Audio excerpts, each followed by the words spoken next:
अस्सलामुअलैकुम। कैसे हैं आप? उम्मीद है आप सब लोग ठीक होंगे। आज हम पंजाब की हमारे देहात की मशहूर एक दाल की रेसिपी आपके साथ शेयर करने लगे हैं। इसे हम लंगर दाल यानी कि मूंग मसूर की पतली पानी वाली दाल भी कहते हैं। यह आम दाल से थोड़ी सी पतली बनती है, लेकिन खाने में इसका टेस्ट उससे भी बहुत ज़्यादा होता है।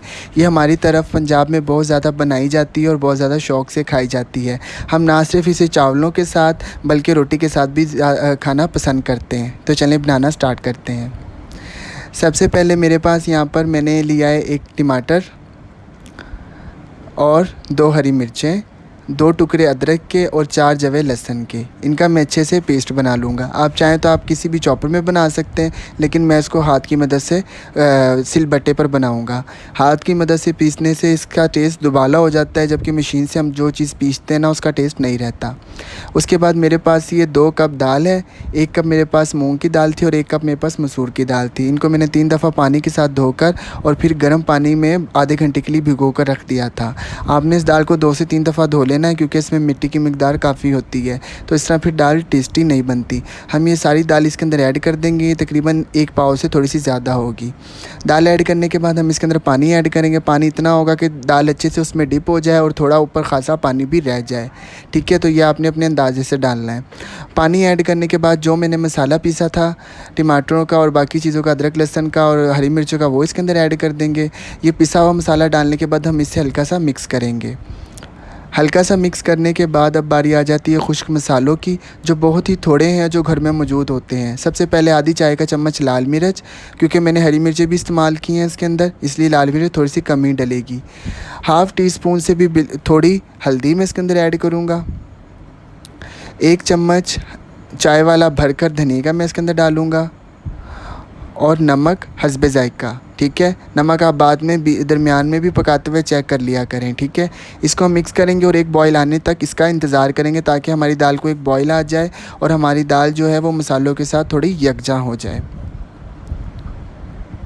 यहाँ पर हमारी दाल को आप देख सकते हैं एक बॉयल आ गया था। अब मैं इसकी जो आग है, जो इसकी आँच है, वो स्लो करूँगा और इसे 45 मिनट के लिए हल्की आँच पर ढक कर रख दूँगा। दरमियान में इसको मैं 2 से 3 बार भी चेक करूँगा, ताकि हमारी जो दाल है वो बाहर ना निकल आए या नीचे ना लग जाए। यहाँ पर दाल को पकते हुए तकरीबन 45 से 50 मिनट हो चुके थे। मैंने 2-3 बार दरमियान में चेक कर ली थी। ये आप देख सकते हैं दाल मेरी मुकम्मल तौर पर गल चुकी है, क्योंकि मैंने इसे गर्म पानी में भी भिगो के रखा था।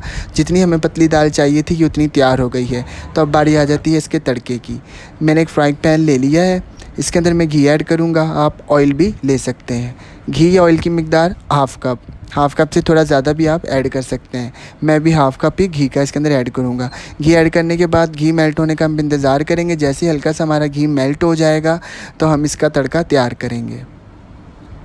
ये मेरे पास एक छोटी अदद प्याज है, एक छोटी सी प्याज है जिसे मैंने रफली काट लिया है। ठीक है, बारीक।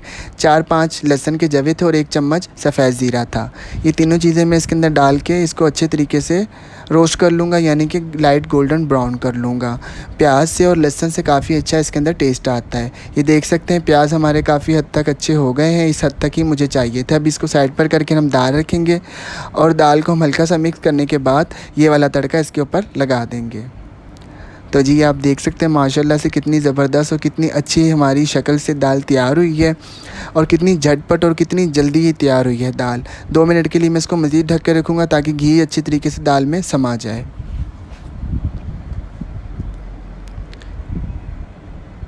जी, तो यहाँ पर इसे तकरीबन 5 मिनट मैंने रखा था, बिल्कुल लो फ्लेम पे। ठीक है ना, इस तरह दाल का अच्छा ज़्यादा टेस्ट आ जाता है ना, बहुत ज़्यादा टेस्ट बढ़ जाता है। ये आप देख सकते हैं मेरी दाल काफ़ी हद तक बिल्कुल ऊपर इसके घी भी आ गया और ये काफ़ी हद तक अच्छी तैयार हो चुकी है। अब जी मैं इसको गार्निशिंग करूँगा हरे धनिए के साथ। आप चाहें तो यहाँ अगर आपको ज़्यादा तीखा थोड़ा पसंद है, तो आप इसके ऊपर हरी मिर्चें भी ऐड कर सकते हैं। मैं जस्ट हरा धनिया ही ऐड करूँगा। हरी मिर्चें भी ऐड कर सकते हैं आप। थोड़ा सा गरम मसाला भी इसके ऊपर ऐड कर सकते हैं, अगर आपको थोड़ा सा तीखा पसंद है। और एक और बात, अगर आप लोग दाल थोड़ी सी गाढ़ी खाते हैं या ज़्यादा खुशक खाते हैं, तो आप इसको यहाँ पर थोड़ा सा एक्स्ट्रा कुक कर लीजिएगा, तो आपकी वही पसंद की दाल तैयार हो जाएगी।